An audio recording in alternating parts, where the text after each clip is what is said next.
Assalamualaikum warahmatullahi wabarakatuh.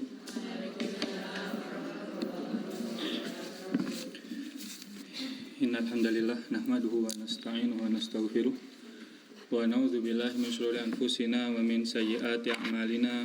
Man yahdihillahu fala mudilla lahu wa may yudlil fala hadiyalah. Asyhadu an la ilaha illallah wahdahu la syarikalah wa asyhadu anna Muhammadan abduhu wa rasuluh. Wa ba'du. Ibu-ibu yang semoga Allah merahmati dan memberi kita semua, alhamdulillah segala puji bagi Allah yang atas berkat rahmat, inayah dan taufiknya Allah berikan kepada kita suatu kesempatan untuk fadzakir fa inna dzikra tanfa'ul mu'minin. Salinglah memberikan peringatan karena demikian itu bermanfaat bagi orang-orang mukmin. Dan juga Allah berfirman wa tawassaw bil haqq wa tawassaw bis sabr, saling menasihati dalam perkara kebaikan, kebenaran, dan dalam permasalahan kesabaran. Imam Syafi'i rahimahullah ketika mengomentari surat Al-Asr ini, beliau rahimahullah mengatakan, "Lau ma anzalallah illa hadhihi surah lakafathum." Seandainya tidak Allah turunkan kecuali cukup surat Al-Asr ini, maka sudah cukup. Di sini ana diminta oleh Ustadz Rifki Ja'far Talib untuk menggantikan beliau karena katanya ada uzur ya, naik haji. Ja'alanallahu wa iyyakum mimman yahuju fi baitillahil haram. Semoga Allah memudahkan kita untuk haji ke Baitullahil Haram.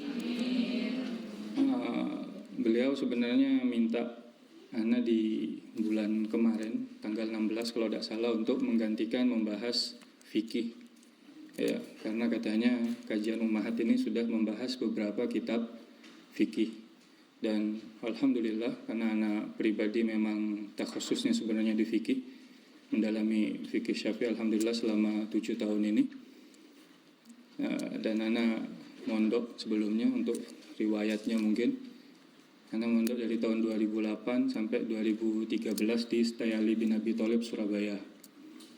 Setelah itu mengajar 1 tahun dari tahun 2013 sampai 2014 awal di Batam SMPT Syafi'i. Kemudian subhanallah berubah jalur, yaitu kerja di perusahaan ekspor tuna di Sulawesi. Nah, kenapa Ana mengarah ke sana? Karena Ana sebenarnya masih ingin belajar, bukan ingin mengajar. Karena nasihatnya para ulama sebenarnya mengajar itu di umur 40 tahun lebih. Kalau di bawah itu sebaiknya belajar. Dan juga anak ingin mendalami kristologi ya. Selama 2013 sampai 2016 anak pribadi mempelajari perbandingan agama dan mendalami bahasa Hebrew. Waktu itu belajar ke Rabbi Jakuf dari Yahudi. Karena di Manado itu kristenisasinya begitu luar biasa. Dan juga yang masukin ke ekspor tuna itu sebenarnya adalah pemilik pondok Stayali bin Abi Thalib, Ami Khalid Bauzir. Mungkin sebagian dari kita tahu, yang punya Indomie di Saudi, di Jazirah Arab, beliau yang punya. Ya, karena anak kenal baik, maka anak disuruh kerja di sana. Tapi sebenarnya tidak kerja penuh, dari jam 8 cuma sampai jam 2. Tidak seperti orang kantor umumnya, karena setelah itu malam anak harus fokus berdakwah di sana. Ya, anak terima karena anak merasa dengan itu waktu lebih luas buat belajar.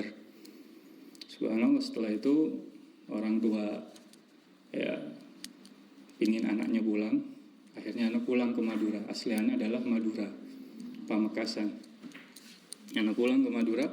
Setelah pulang buka toko dari 2017 sampai sekarang sebenarnya. Tapi anak baru pindah ke Malang ya, dari Januari. Anak belajar fikih Syafi'i dari tahun 2017 sampai saat ini, dan masih ada 3 tahun lagi belum selesai kuliahnya, kuliah online. Ustadz Rifki mungkin ingin dikasih dasar-dasar tentang masalah fikih, karena kita ketahui bersama fikih tidak bisa lepas dari kehidupan kita, dari bersuci, sholat, puasa, zakat, haji, bahkan muamalah jual beli, bahkan hukum Islam semua bersinggungan dengan fikih. Dan kita ketahui bersama banyak perselisihan pendapat di kalangan ulama dalam permasalahan fikih. disebutkan dalam Mausu'ah Kuwaitiyah, salah satu kitab yang membahas tentang perbedaan pendapat di kalangan ulama, ya, kitab terbaik yang ada sampai saat ini, jumlahnya 50 jilid. Ya, 50 jilid kitab. Di situ disebutkan perbedaan pendapat dalam setiap 4 mazhab. Masalah wudu, masalah tayamum, masalah sholat, sampai masalah hukum-hukum had, jinayat, dan seterusnya dalam bab fikih. Dari 2 juta pendapat, hanya 200.000 pendapat yang ulama sepakat 4 mazhab. Yang tidak sepakat berarti berapa? Anggap 200.000 rupiah, kurangi 2 juta rupiah, berapa? Kalau pakai duit biasanya cepat. Berapa?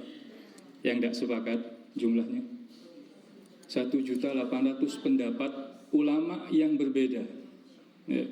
Maka ini menunjukkan bahwa fikih ini luas. Bahkan dalam satu huruf saja, huruf ba dalam bahasa Arab itu ada 16 makna. Ya, 16 sampai 18 makna menafsirkan huruf ba. Maka kalau kita belajar fikih, insya Allah kita lebih lapang dada menyikapi perbedaan pendapat di kalangan ulama. Karena sebenarnya takhususan dalam permasalahan fikih Syafi'i, tapi muqaddimah kitab ini, ya, kitabnya Madkhul Takhil Fikhi ini di karang itu sebenarnya ringkasan anak pribadi. Ini karena anak belajar kitab ini 3 atau 4 tahun lalu. Ini kitab baru keluar, waktu itu anak belajar ke Syekh Labib dan Syekh Amir Bahjat hafizahumullah. Ya. Di sini dijelaskan tentang perkembangan fikih dari masa Rasulullah sampai tahun ke 1300, 1200 kan ke 1300 dengan di perbedaan pendapat. Kalau kita belajar ini, minimal kita tahu di zaman Rasulullah ada perbedaan pendapat, zaman tabi'in ada perbedaan pendapat, sebab-sebab berbedanya pendapat. Maka ya Allah yutilul waktu, supaya waktu tidak terlalu banyak terbuang, kita langsung saja membahas muqaddimah dulu yang dibawakan oleh beberapa masyayikh. Ini sebenarnya ada 4 kitab semisal ini, ya, gak dibilang kitab, sebenarnya kuteb karena kecil. Ya, ada yang berdasar fikih Hanafi, Syekh Amir Bahjat mengumpulkan. Amir Bahjat adalah salah seorang ulama keturunan Indonesia yang ada di Saudi. Beliau punya majelis di Masjid Nabawi permasalahan fikih. Beliau mengumpulkan ulama yang terkenal pakar dalam permasalahan fikih Hanafi, bikin kitab masalah fikih Hanafi, fikih dasar. Fikih Maliki pun demikian, fikih Syafi'i pun demikian. Ada juga fikih Hambali, ya, fikihnya Imam Ahmad. Beliau mengumpulkan para pakar dalam bidangnya. Dan di Indonesia ini ada seorang syekh dari pengarang kitab ini yang tinggal di Indonesia, Syekh Labib Najib. Ya, mungkin sebagian dari kita ada yang sudah kenal beliau. Beliau dari Yaman, terkenal kepakaran fikihnya. Beliau membuat kitab ini dalam bentuk sebenarnya kayak gini, diagram gini. Kemarin tanya ada proyektor apa enggak. Biasanya kalau pengajian lurus-lurus saja ngantuk. Ternyata Ustaz Rifki tidak tahu, maka buat ringkasan biar tidak ngantuk. Sebenarnya tidak berat, cuman ya dibanding tidak ada yang dilihat, ya nanti kemana-mana pikirannya, terlalu khusyuk sampai ngantuk. Maka langkah baiknya anak kasih ringkasan. Ya. Kita bacakan muqaddimah dari beliau. Muqaddimah Al-Madkhal ilal Fiqh Syafi'i, muqaddimah pengantar untuk pembelajar fikih Syafi'i. Beliau menyebutkan para ulama fuqaha melihat untuk membuat ringkasan. Ya, sebenarnya kitab ini ada 4 kitab.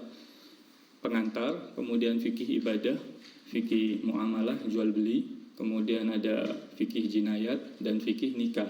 Fikih nikah dan fikih jinayat. Ya, ini baru muqaddimah saja. Kemudian juga ada kitab usul fikih dan qawaid fikih. Tujuannya kenapa beliau membuat kitab ini, mengumpulkan ulama itu? Yang pertama adalah an yata'arraf ad-daris ala ma'nal fiqh wa fadlihi wa hukmi ta'allumihi an yarghubul mudarris ayyarghubul daris fi ta'allumil fiqh. Kenapa kita harus belajar fikih? Supaya kita tahu apa itu makna fikih.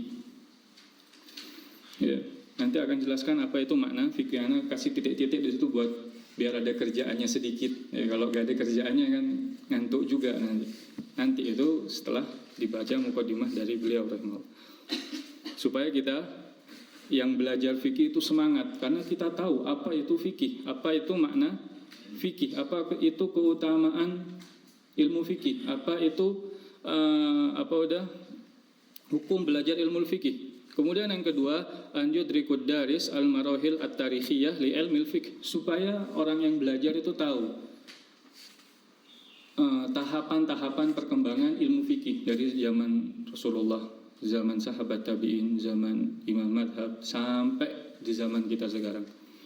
Yang keempat, an yasirud daris mu'azziman li a'immatil fiqh mu'tarifan bi fadlihim mujillan li juhudihim. Yang keempat adalah supaya orang yang belajar fikih itu bisa memuliakan para ulama madhab fikih, ya. Karena tidak ada yang bisa mencapai derajat keilmuannya Imam Abu Hanifah, Imam Malik, Imam Syafi'i dan juga Imam Ahmad. Bahkan Imam Ahmad mengatakan kalau kau kehilangan ilmunya hadzal fata, yaitu Imam Syafi'i, asaan an la yudriku ba'dahu abada, aku merasa tidak akan kau jumpai selama-lamanya. Imam Ahmad yang hafal 1 juta hadis, 1 juta hadis.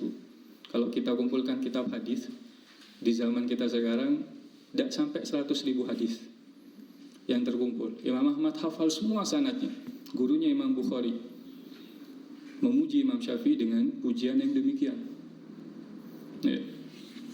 Kemudian yang kelima, an yufhimud daris al-furuq bainal madarisil fiqhiyah. Yang kelima, supaya orang yang belajar fikih itu tahu perbedaan pendapat di kalangan ulama. Kalau kita tahu perbedaan, dasarnya ini, kita bisa lebih lapang dada. Kita ngeliat ada orang, wudhunya kok kayak gini. Yes, dasarnya demikian. Misalkan dalam madhab Syafi'i mengusap rambut itu sebagian saja. Dalam madhab Hambali harus semua diusap. Kita bisa paham, dasarnya adalah famsahu biru'usikum. Dasarnya ada firman Allah dalam surat Al-Maidah untuk mengusap biru'usikum. Bi dalam madhab Syafi'i litab'id, untuk sebagian. Jadi kata Imam Syafi'i sebagian saja, 3 rambut sudah masuk makna sebagian. Kata Imam Abu Hanifah sebagian ya setengah. Ya, sebagian dari roti ya setengahnya, kan gitu kan bahasanya. Kata Imam Ahmad enggak. Makna ba di sini adalah untuk semua rambut. Demikian. Jadi tidak langsung mudah menyalahkan. Ya, meskipun ini mungkin ada di tahapan yang lebih lagi. Nanti mungkin kalau ada kesempatan ibu-ibu cari guru yang benar-benar tafakuh dalam masalah fikih, cari satu guru untuk mengajarkan sampai selesai. Tentu itu berat, tapi ada tahapan-tahapannya lebih lanjut. Kemudian yang keenam, an ya'rifud daris ma'na tamadhhub wa hukmuhu wa yufariqu bainal mamnu minhu wal jaiz. Yang keenam, supaya orang belajar fikih itu tahu hukum bermadhab. Ya, mungkin di zaman sekarang timbul lagi isu tidak boleh bermadhab, bermadhab itu fanatik dan lain sebagainya. Dari zaman Imam Madhab sampai zaman tahun 1200 Hijriah sekian, itu ulama semua bermadhab dengan madhab fikih. Artinya bersandar fikihnya ke satu Imam Madhab. Ya, sebagaimana mungkin Ibn Hajar, Imam Zahabi itu madhabnya Syafi'i misalkan, semua. Ibn Taimiyah madhabnya Hambali. Bahkan Syekh Muhammad Ibn Abdul Wahhab pun madhabnya adalah Hambali, mengikut Imam Ahmad. Ya, jadi ada yang diperbolehkan, ada yang terlarang. Karena ada sebagian dari kita, sebagian dari orang mungkin yang bermadhab kemudian fanatik. Yang benar hanya madhab saya, madhab lain salah. Ini juga tidak boleh. Sebenarnya tidak cuma bermadhab, tanpa madhab pun meyakini Ustadz Fulan itu benar pendapatnya, yang lain mesti salah, itu pun bentuk fanatik sebenarnya. Fanatik itu adalah keyakinan bahwa dirinya pasti benar, yang lain pasti salah. Dalam masalah ijtihadiyah itu perlu digarisbawahi. Kalau masalah akidah, maka kita meyakini orang kafir ya kafir, orang muslim muslim. Orang yang meyakini Isa bin Maryam, Isa adalah anaknya Maryam, ya kafir. Ya tidak boleh kita lapang dada, ya tidak bisa. Itu masalah akidah, masalah usuliyah. Ya, dalam fikih pun ada masalah usuliyah. Orang yang mengatakan misalkan sholat itu gak wajib, ya dia kafir, masalah fikih. Ya, Ada orang ditanya, kamu kenapa tidak sholat? Oh, tidak sholat tidak wajib. Maka dia bisa dihukumi jatuh kepada kekufuran, meskipun nanti ada tafsilnya, ada perinciannya. Kalau ada orang kenapa tidak sholat? Oh, malas, itu fasik. Dalam mazhab Ahmad sebenarnya bisa dihukumi kafir juga. Ya. Tapi kita berbicara dalam koridor mazhab Syafi'i.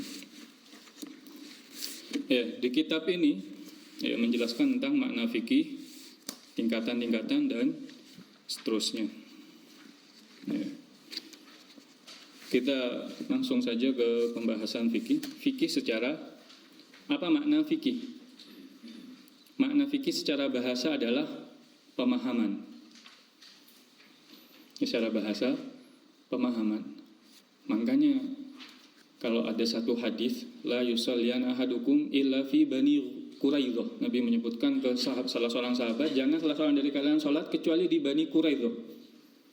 Yang la yusalliyan al-asr, la yusalliyan ahadukum al-asr illa fi Bani Quraidah. Dalam riwayat demikian. Janganlah salah seorang dari kalian sholat asar kecuali di Bani Quraidah. Kemudian ternyata di tengah jalan udah mau maghrib. Salah seorang sahabat memahami Nabi melarang kita sholat asar kecuali sampai di wilayahnya Bani Quraidah, artinya kita akhirkan sholat.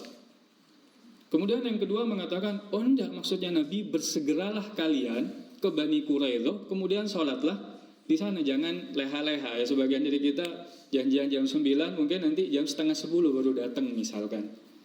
Alhamdulillah sini tepat waktu.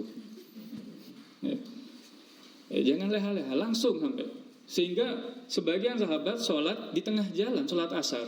Karena tidak boleh melewati waktu asar dengan pemahaman radhiyallahu anhum ajmain.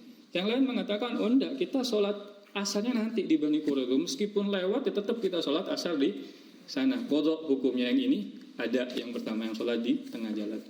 Kemudian setelah beberapa waktu kembali ke Nabi Muhammad dan bercerita, ya Rasulullah, sebagian dari kita sholat di tengah jalan.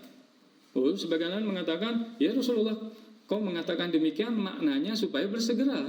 Kemudian lain mengatakan, ya Rasulullah, enggak. Kami sholat di Bani Quraidah karena perintahmu la yusolliyanna ahadukum. Itu ada lam takkid dan nun takkid. Artinya sholatlah di sana. Ya, yang satu memahami dengan zahir nas, yang satu dengan pemahaman atau takwil istilahnya. Ya, meskipun sekarang takwil sudah beda maknanya ya. Sehingga Nabi pun tersenyum mendapati perbedaan pendapat dan demikian tidak nyalain, oh kamu ini salah, kamu kok sholat asarnya telat. Tidak dikatakan, oh aku kan sudah mengatakan sholat asarnya di Bani Quraidah. Tidak, semuanya didiamkan oleh Nabi. Ini menandakan bahwa pemahaman itu bisa berbeda dalam memaknai hukum fikih. Sebagaimana wal mutallaqatu yatarabbasna bi anfusihinna thalathata quru. Orang talak itu di masa iddahnya 3 quru. Ada yang mengatakan quru itu adalah haid, yang satu mengatakan suci. Kalau Allah ingin berfirman thalathata athhar, 3 kali suci, bisa Allah. Tapi memang Allah menjadikan ada perbedaan supaya masyarakat ini atau umat Islam ini lebih lentur, bisa ngambil pendapat yang ini, ngambil pendapat yang itu dengan keyakinan masing-masing. Jadi fikih itu secara bahasa adalah al-faham. Entah memahami ilmu syar'i atau ilmu syar'i maksudnya ilmu agama, atau memahami ilmu duniawi. Ada orang misalkan dikatakan, oh dia faqih fisika misalkan. Seorang yang faqih dalam masalah fisika, geografi, itu secara bahasa. Tapi kalau secara syar'i, yang kedua, makna fikih secara syar'i adalah al-ilmu bi masailid din umuman. Ilmu tentang masalah agama secara umum. Ini lebih khusus lagi dalam permasalahan agama.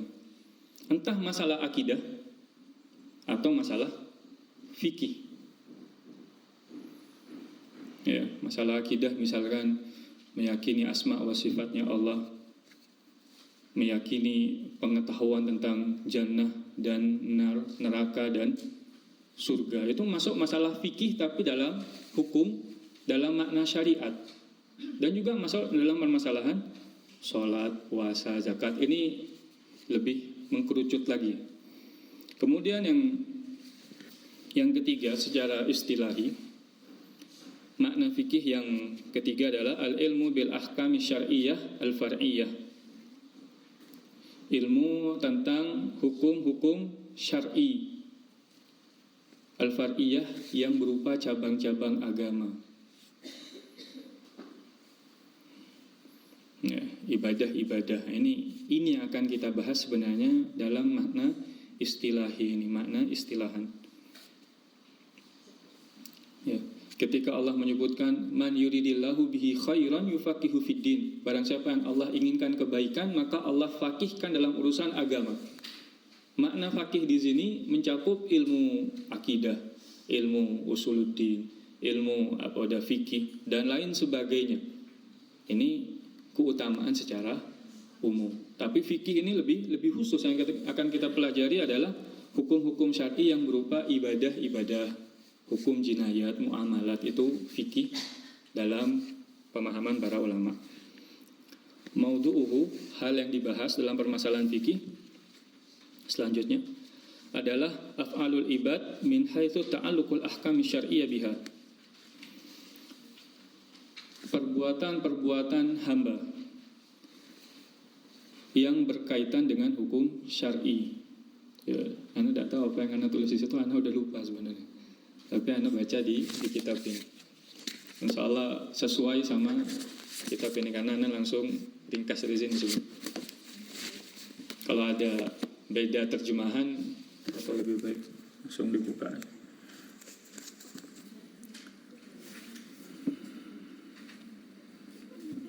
Ya.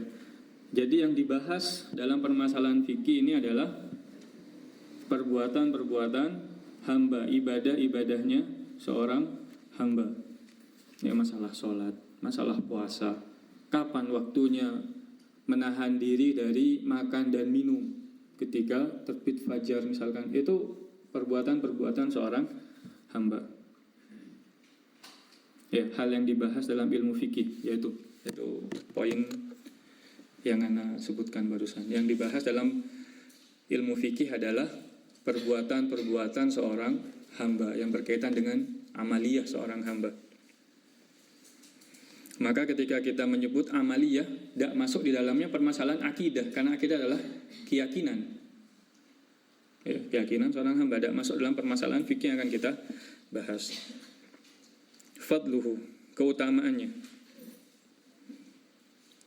Yang pertama adalah keutamaan secara umum mempelajari ilmu syar'i, al-fadlul am lil ilmi syar'i. Keutamaan secara umum mempelajari ilmu syar'i sebagaimana disebutkan dalam hadis yang Anda bacakan barusan, man yuridillahu bihi khairan yufaqihu fiddin. Barang siapa yang Allah inginkan kebaikan, maka Allah jadikan dia faqih, jadikan dia faham dalam permasalahan agamanya.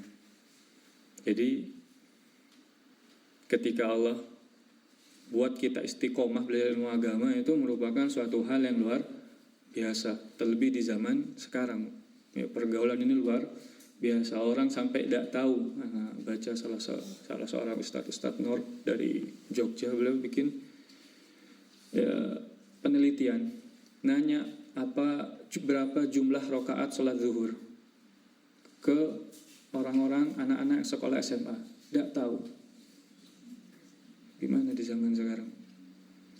Ya, apakah khutbah Jumat itu sebelum atau setelah sholat Jumat? Gak tahu.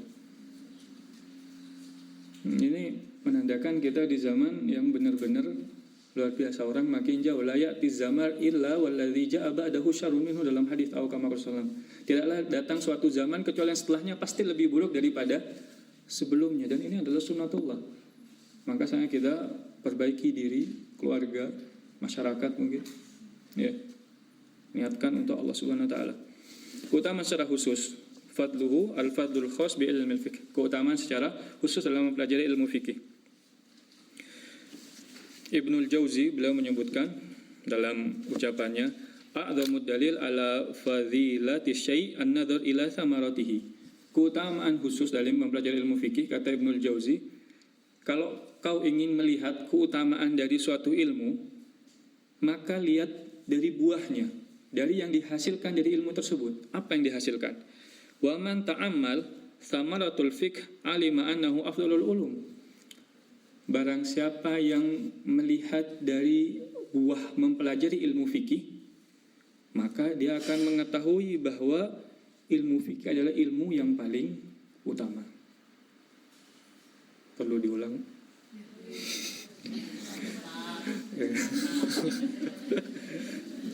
Ya, kalau orang Madura tidak senang yang slow-slow ya. Kita beda Pamekasan. Ya, Ibnul Jauzi menyebutkan a'zamud dalil ala fadilati syai' an-nadhar ila thamaratihi. Kalau engkau ingin melihat keutamaan dari suatu ilmu, maka lihatlah dari buah yang dihasilkan dari ilmu tersebut.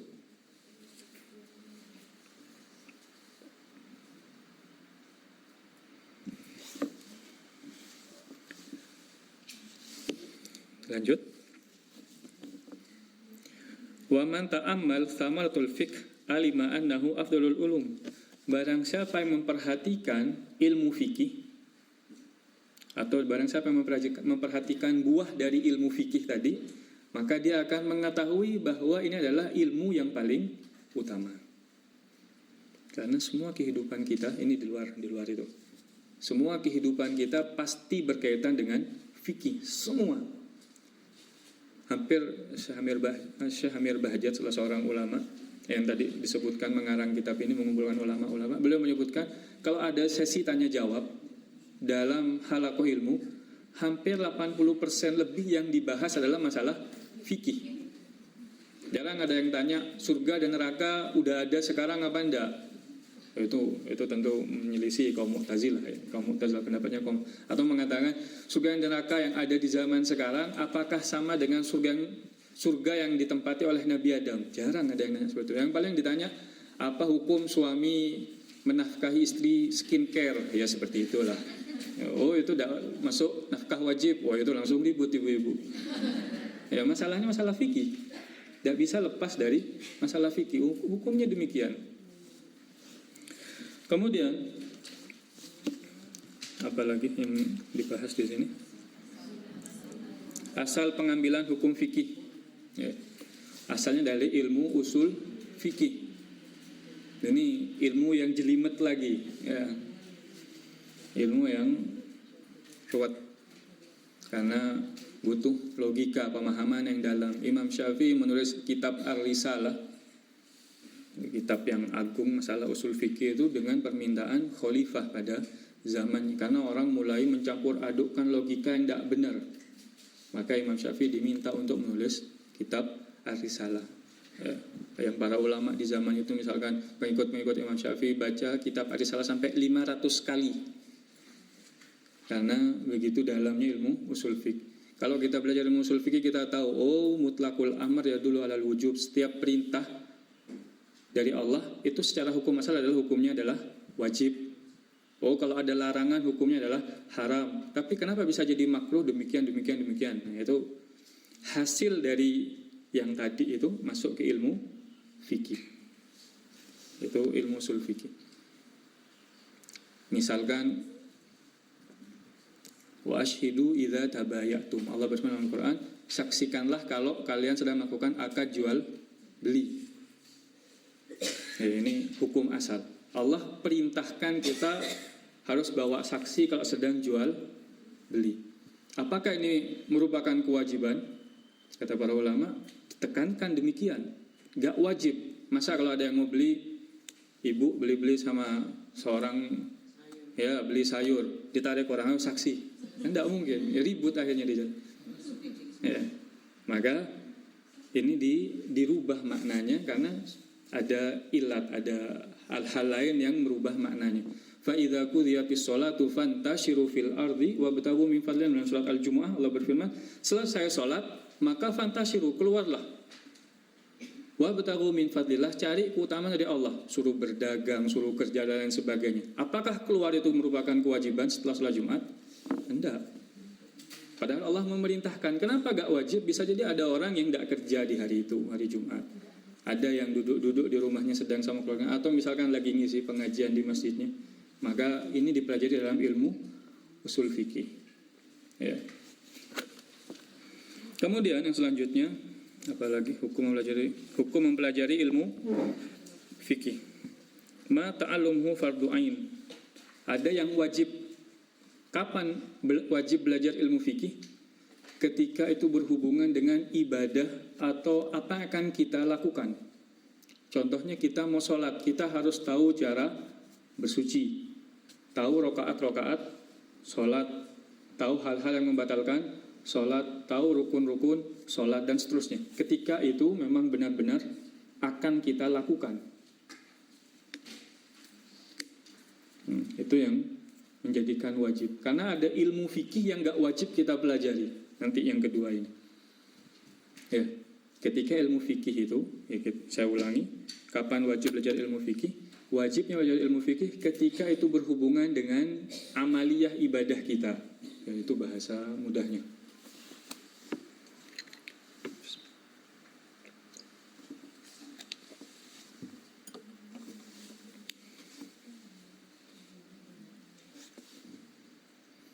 Sudah? Kemudian hukum mempelajari ilmu fikih itu ada yang fardu kifayah. Kapan itu fardu kifayah?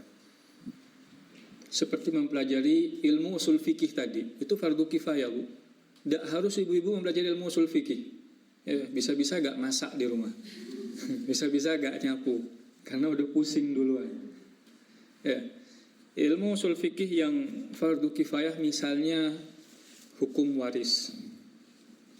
Ketika itu tidak bersinggungan langsung dengan diri kita, itu yang menjadi batasannya. Kalau tidak bersinggungan langsung, belum kita butuhkan sekarang, tidak perlu. Misalkan haji, masih belum ada duitnya, misalkan, ya gak wajib belajar haji. Nah, pemerintah kan ngajar manasik haji kalau mau berangkat haji, bukan sekarang harus belajar haji, enggak, karena belum dibutuhkan sekarang. Atau hukum waris tadi, ya, semuanya masih hidup, tahu-tahu ngomong hukum waris, suaminya tahu-tahu emosi, kamu pikir saya mau meninggal sekarang? Ya tidak wajib, masih belum diwajibkan. Itu fardu kifayah, artinya harus ada sebagian yang mempelajari ilmu fikih, ulama-ulamanya atau tokoh-tokohnya atau dai-dainya harus mempelajari ilmu itu, tapi yang lain enggak wajib. Ya. Contoh yang fardu ain, kita kembali ke atasnya lagi, yang hukumnya fardu ain. Ada orang baru masuk Islam, misalkan jam 10, anggap zuhur jam 12, biar mudah. Zuhurnya misalkan jam 12, setengah 12 dia masuk Islam. Jam 12 dia harus sholat zuhur. Wala tahu baca Al-Fatihah, wala tahu basmalah, wala tahu rukun-rukun sholat, tidak tahu semua. Maka ketika masuk jam 12, dia harus belajar itu semampunya. Nah, karena anak pernah masukin Islam salah seorang sales dari Jember, yang masuk Islam di toko anak, kita diskusi. Masih ada ceket-ceketnya ilmu kristologi, sisanya dulu, tahun 2018 setelah dia masuk Islam. Terus dia tanya, apa yang harus anak lakukan? Anak suruh dia mandi dan dia sholat, karena sudah mau masuk waktu asar. Saya tidak tahu sholat seperti apa yang kamu ketahui. Ya lihat di YouTube, oh gini sudah.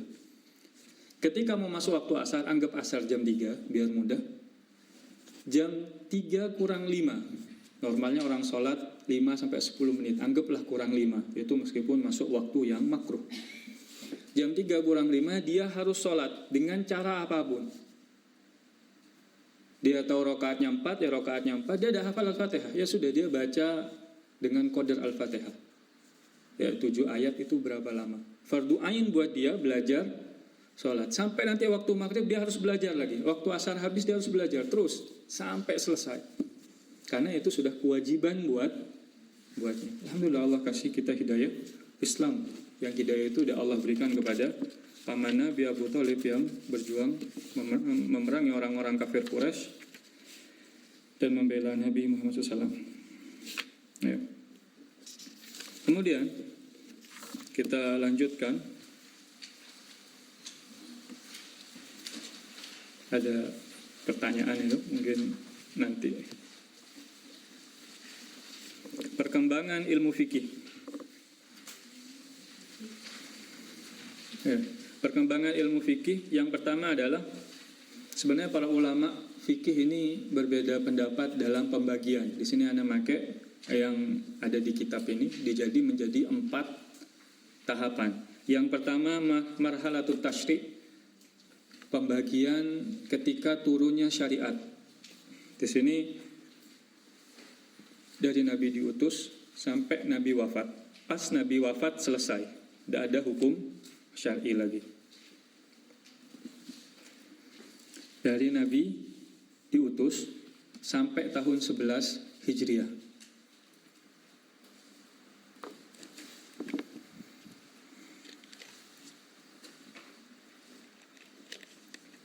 Sudah. Kemudian yang kedua, perkembangan ilmu fikih sebelum adanya ulama-ulama mazhab yang 4. Yang ditekankan sebelum ada ulama-ulama mazhab yang 4.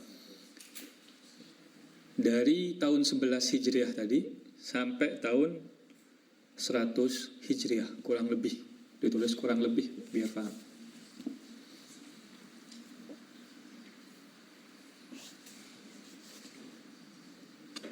Sudah?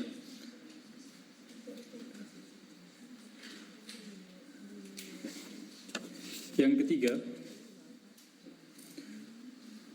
masa-masa mazhab fikih itu dari tahun 100 Hijriah kurang lebih tadi sampai tahun 1300 Hijriah.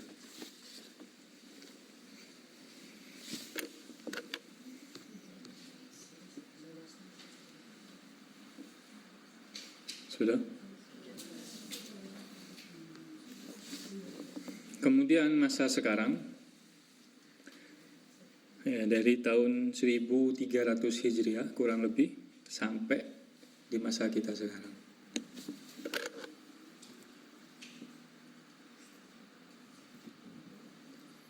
Ya, ditulis kurang lebih, artinya ulama berbeda pendapat dalam hal tersebut. Ya, jadi masa Nabi menurunkan hukum syar'i, wajibnya sholat, wajibnya zakat, wajibnya puasa, wajibnya haji dan seterusnya. Setelah Nabi wafat gak ada hukum syar'i lagi, sudah sempurna. Islam ini sudah sempurna. Tapi kok ada perbedaan pendapat? Ya tadi itu sunnatullah. Sudah pasti akan ada beda pendapat. Ya. Kemudian yang kedua kita jelaskan sedikit. Sebenarnya nanti di belakang dijelaskan lagi. Perkembangan fikih sebelum ulama-ulama madhab. Ya, yang kedua itu sebelum adanya madhab, ulama madhab. Perlu digarisbawahi ketika disebutkan ulama madhab, maknanya adalah 4 imam madhab. Abu Hanifah, Imam Malik, Imam Syafi'i, dan Imam Ahmad. Itu saja. Nanti di sini dibahas lebih dalam sebenarnya. Itu dimulai dari tahun 100 Hijriah. Sampai tahun dari 100 Hijriah sampai tahun 100 Hijriah. Sebelum adanya imam madhab itu sampai tahun 100 Hijriah. Ya, kenapa disebut kurang lebih? Karena Imam Abu Hanifah itu lahir tahun 80-an. Ya, tahun 80. Maka para ulama berselisih apakah Imam Abu Hanifah itu masuk tabi'in atau tidak. Karena Imam Abu Hanifah disebutkan pernah bertemu salah seorang sahabat. Ya, maka kurang lebih dari tahun 11 sampai tahun 100 Hijriah. Kemudian yang ketiga adalah masa-masa perkembangan fikih dari 4 madhab yang tadi. Ya, dari tahun 100 sampai tahun 1300. Nah, itu dari masa Imam Syafi'i sampai Ar-Romli sampai Ibn Hajar Al-Haytami misalnya dalam madhab Syafi'i. Yaitu baru saja meninggal. Kemudian di masa sekarang tentu sangat sedikit yang mencapai derajat keilmuan yang demikian. Ya, kita lanjutkan. Yang selanjutnya perkembangan ilmu fikih pada masa turun syariat.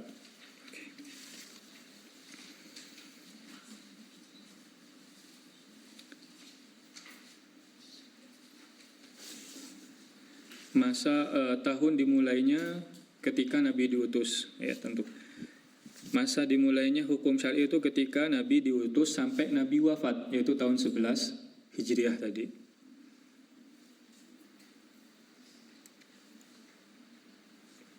Di situ ada dua periode, masa Makkiyah dan masa Madaniyah, periode Makkiyah atau periode Madani. Masa Makkiyah itu gampangnya sebelum Nabi hijrah ke Madinah.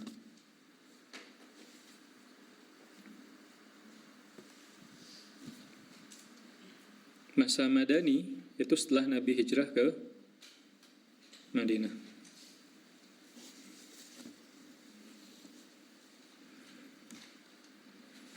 Oke. Kita mulai dengan masa Makkiyah. Ketika Nabi masih di Mekah, ya, sebelum hijrah ke Madinah, maka beliau lebih fokus ke permasalahan usuluddin, permasalahan akidah, masalah tauhid. Maka di masa sekarang sebagian asatidzah mungkin memfokuskan ke kajian tauhid, karena Nabi awal dakwahnya dengan tauhid. Ya, ada yang mengatakan enggak, kita dengan muamalah, karena kita ngajinya sama pedagang, tidak apa-apa.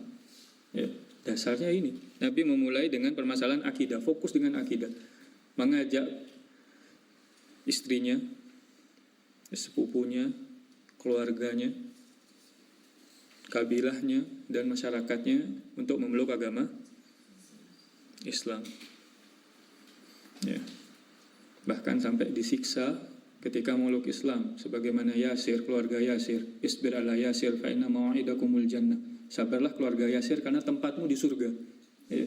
Bagaimana suaminya, ya, disiksa dengan siksaan luar biasa, istrinya, ibunya Yasir, ya, dibunuh. Dalam masa Makkiyah ini permasalahan fikih gak terlalu banyak, karena fokusnya dalam permasalahan usuluddin. Ya. Kemudian masa Madani, masa Madaniyah, ya, di sini masa Madaniyah itu masih permasalahan usuluddin, masalah akidah tentunya, ya, karena di Madinah banyak yang memeluk Islam, alhamdulillah.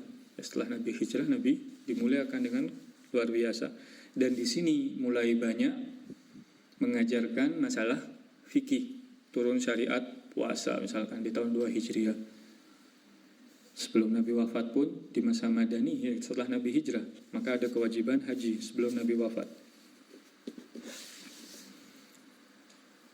Sudah? Kita lanjutkan. Ya, lebih luas. Udah ada hukum-hukum syar'i, ada hukum muamalah, larangan ini dan itu.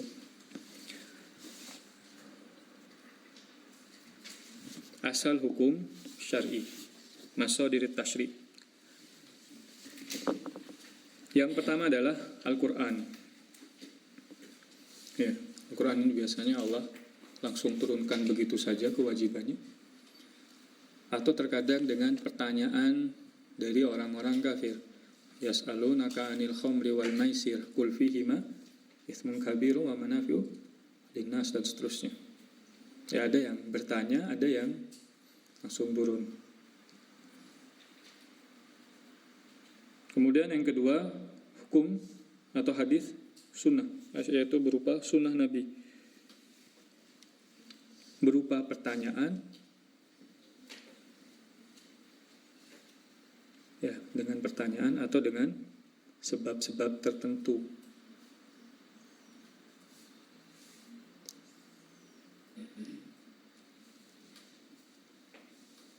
Sudah. Contoh dengan sebab,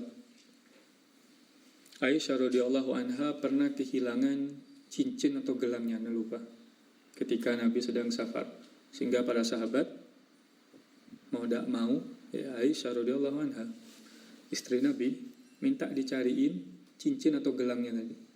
Sedangkan waktu sholat di situ di gurun pasir, udah ada air, sehingga sudah mepet, maka turun syariat tayamum di waktu itu. Nyari air dah ada, karena sibuk nyari gelang atau cincinnya Aisyah, rupa riwayatnya, maka turun syariat tayamum. Maka para sahabat pun memuji Aisyah radhiyallahu anha, dengan sebab itu maka turun syariat tayamum. Kenapa dalam hal ini nggak disebutkan bahasanya di sini? Asal hukum syar'i nggak disebut kias. Anda cuma nyebut Quran dan As-Sunnah. Maka kias ini para ulama berselisih. Apakah di zaman Nabi itu berijtihad atau enggak? Apakah Nabi membuat suatu hukum, ketika ditanya suatu hukum Nabi mengatakan, oh hukumnya saya rasa demikian. Ulama berselisih, ada yang mengatakan Nabi berijtihad, ada yang mengatakan enggak berijtihad. Sehingga di sini enggak disebutkan kias. Tapi Ahlus Sunnah wal Jamaah itu meyakini kias adalah hukum syar'i. Kalau enggak ada kias repot. Enggak ada orang yang bayar zakat fitr di zaman sekarang karena beras makanan pokoknya, sedangkan zaman Nabi tidak makan beras. Ya, maka itu masuk sebenarnya, tapi tidak disebut dalam hal ini. Kemudian ijma. Kenapa di sini tidak disebut ijma? Sebenarnya itu juga termasuk hukum syar'i. Bahkan ijma ini lebih didahulukan dibanding Al-Quran dan As-Sunnah. Kok ucapan ulama didahulukan? Tidak. Ijma ini artinya ulama udah sepakat atas suatu hukum. Kalau Quran dan Sunnah bisa jadi hukumnya masih dinasakh, dihapus.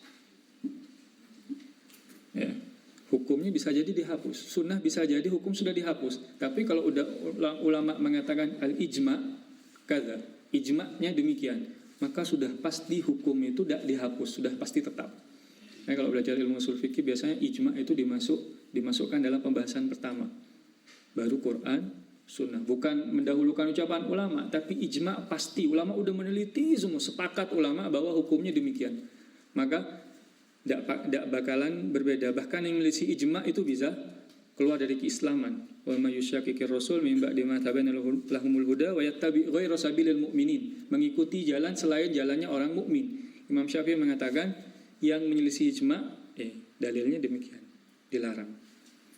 Ijma itu termasuk dalam hukum syar'i, tapi di zaman Nabi tidak dimasukkan dalam hukum syar'i karena semuanya pasti bertanya ke Nabi. Selesai, Nabi yang memberikan jawaban.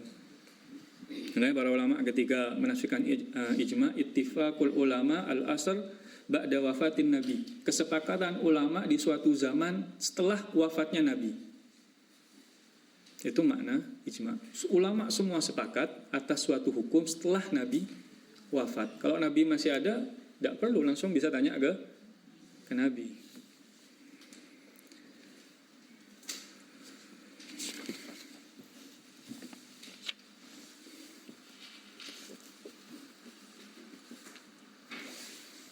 Sudah?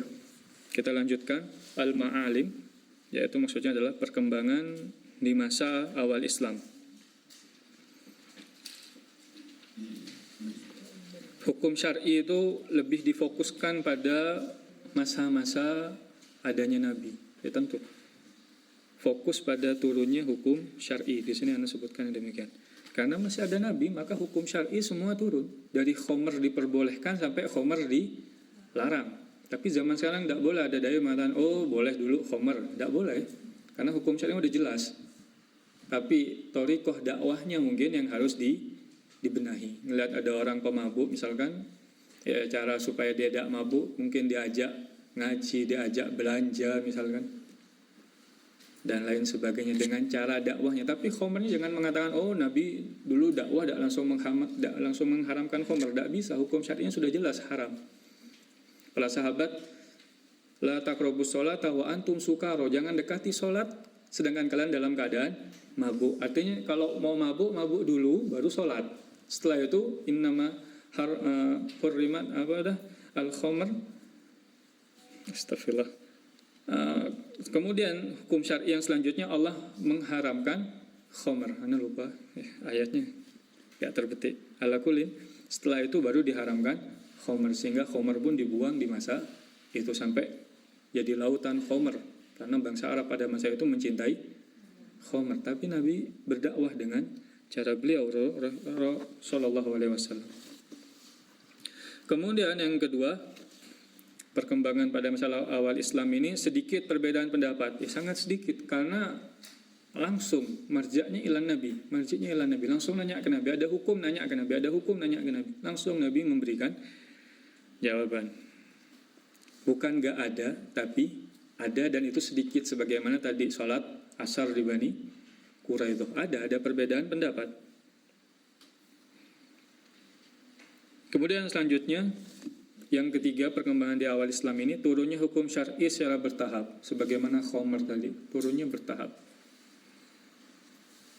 Atau juga jihad itu hukumnya bertahap, baru terakhir diwajibkan berjihad.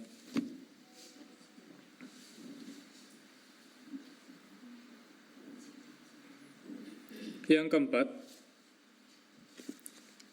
perkembangan di awal Islam ini, Nabi mengajarkan para sahabat buat berijtihad.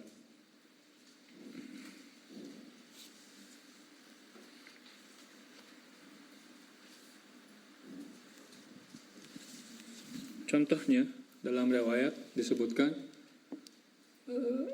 fasa'ala ahadu fuqaha'il ansor.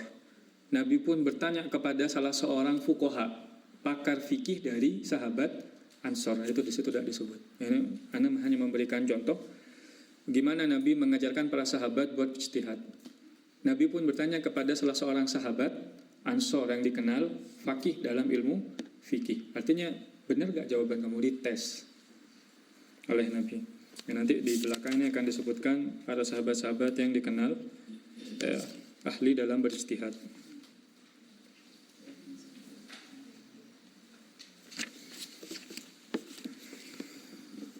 Kemudian kita lanjutkan.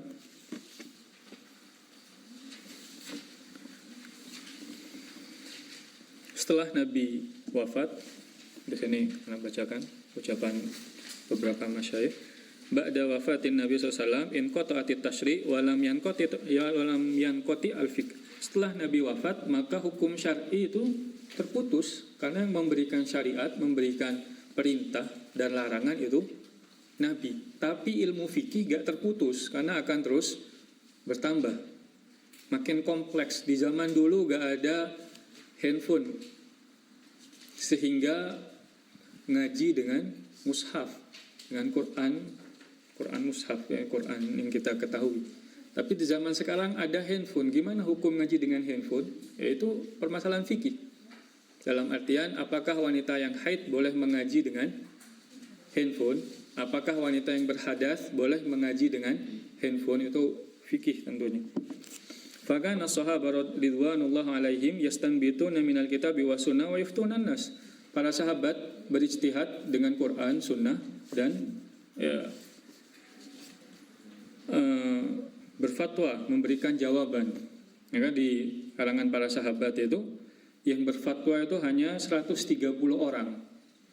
Dari ribuan sahabat, puluhan ribu sahabat, yang menjawab suatu pertanyaan hanya 130 orang.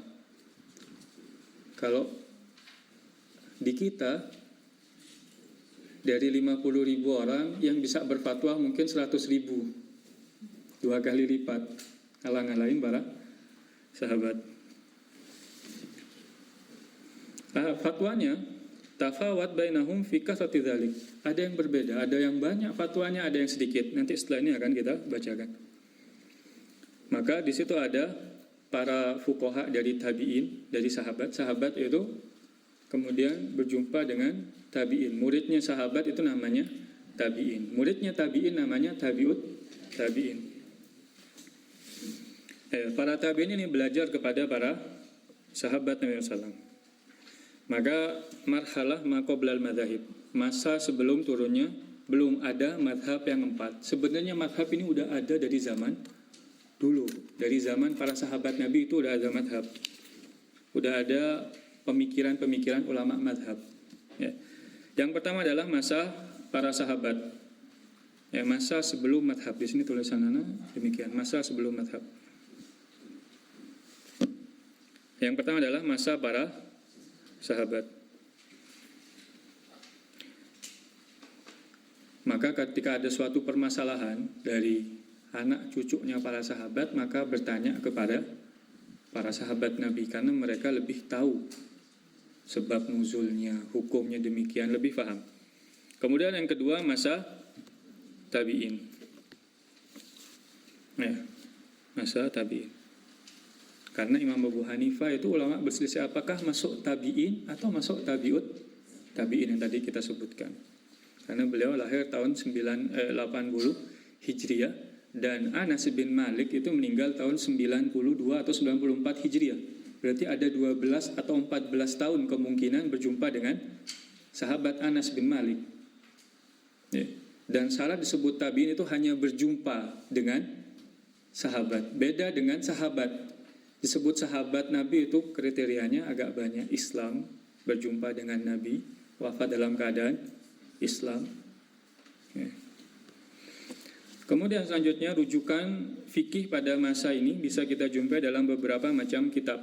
Ya, ini sebenarnya tidak perlu ditulis. Ya. Yang ada sanadnya itu Musannaf Ibn Abdul Razak As-Sun'ani. Ya. Musannaf yaitu karangannya Abdul Razak As-Sun'ani atau Musannaf Ibn Abi Syaibah. Ini juga ya, kitab-kitab maksudnya musnadah yang ada sanadnya langsung. Di kitab ini disebutkan dari sahabat demikian, riwayatnya demikian, diriwayatkan oleh ini. Atau Al-Awsat Ibnul Munzir.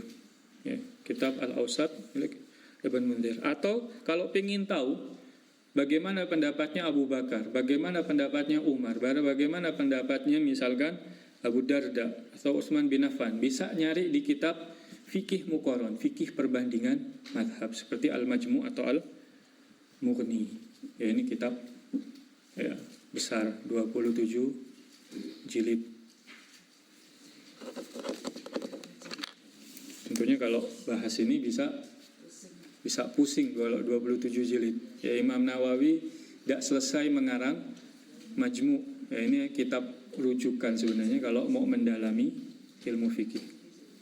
Karena langsung ada perbandingan mazhab A demikian, dalilnya demikian. Makanya kalau belajar fikih, alangkah baiknya dengan satu pendapat supaya gak pusing duluan.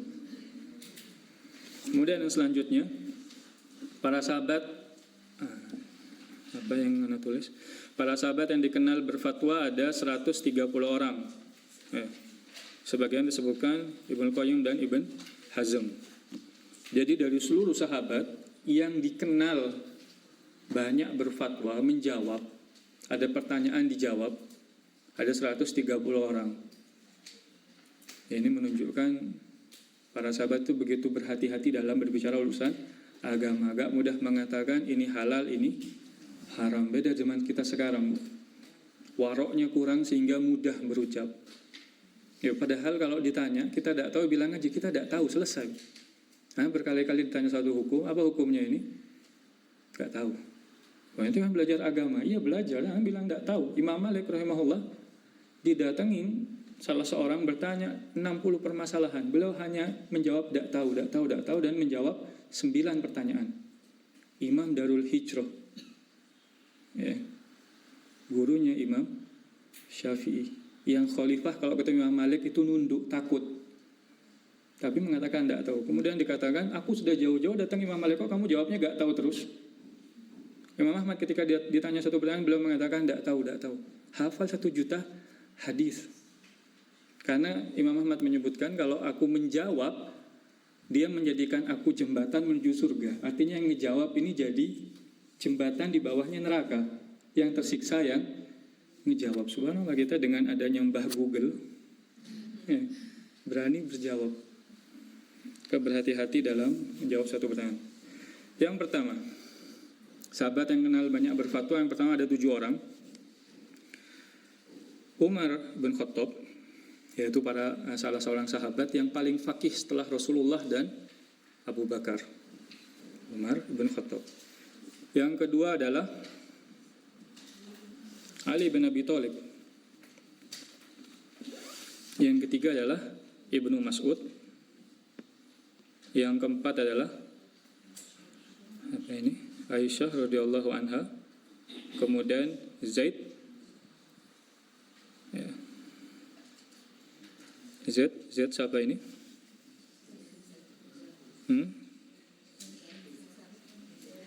Zaid bin Thabit atau bin Harith?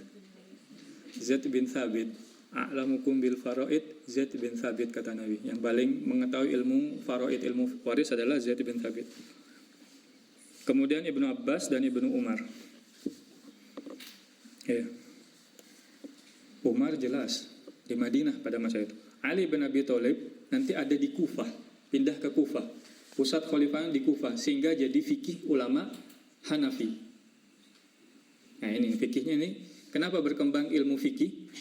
Madhab fikih itu berkembang dari mana? Umar bin Khattab ada di Madinah, Ali bin Abi Thalib ada di Kufah, Ibnu Mas'ud pun ada di Kufah, barengin sama Ali bin Abi Thalib. Maka di Madinah nanti fikihnya itu kembali ke Umar bin Khattab. Dari Imam Malik fikihnya ke Umar bin Khattab. Ali bin Abi Thalib dan Ibnu Mas'ud ada di Kufah. Maka pendapatnya Imam Abu Hanifah itu dasarnya dari Ali dan Ibnu Mas'ud.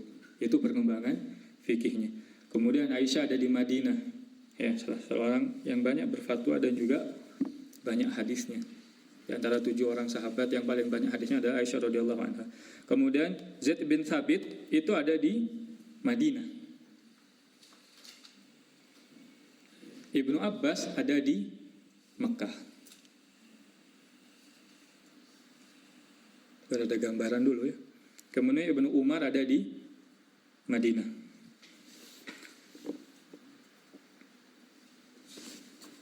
Ya, jadi Imam Abu Hanifah dasar-dasar pendapatnya itu diambil dari Ali dan Ibnu Mas'ud.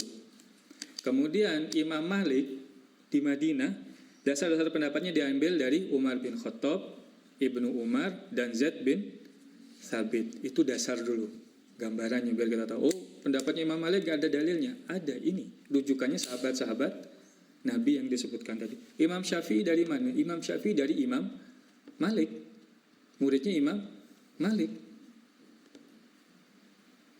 Ya, dan juga Imam Syafi'i belajar ke ulama-ulama Mekah, Al-Lais afqahu min Malik. Kata Imam Syafi'i, aku belajar dari Al-Lais, ulama madhab juga di Mekah.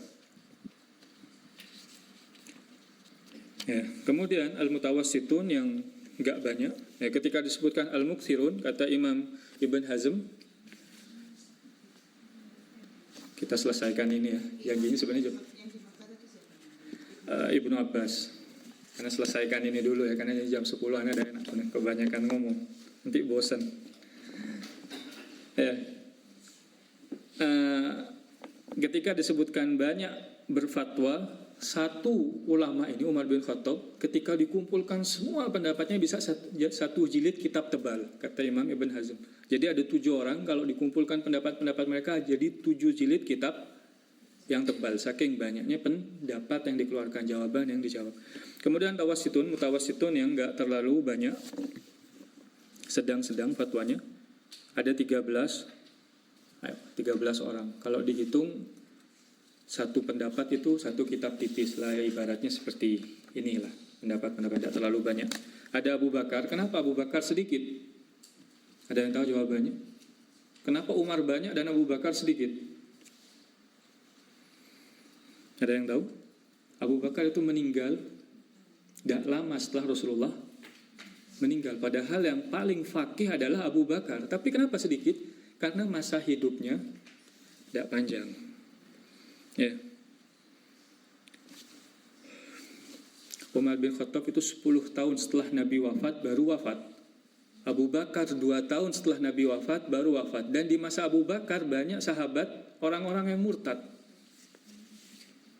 sehingga sibuk dengan urusan khilafahnya, gak bisa duduk di majelis, gak bisa menjawab. Itu sebabnya.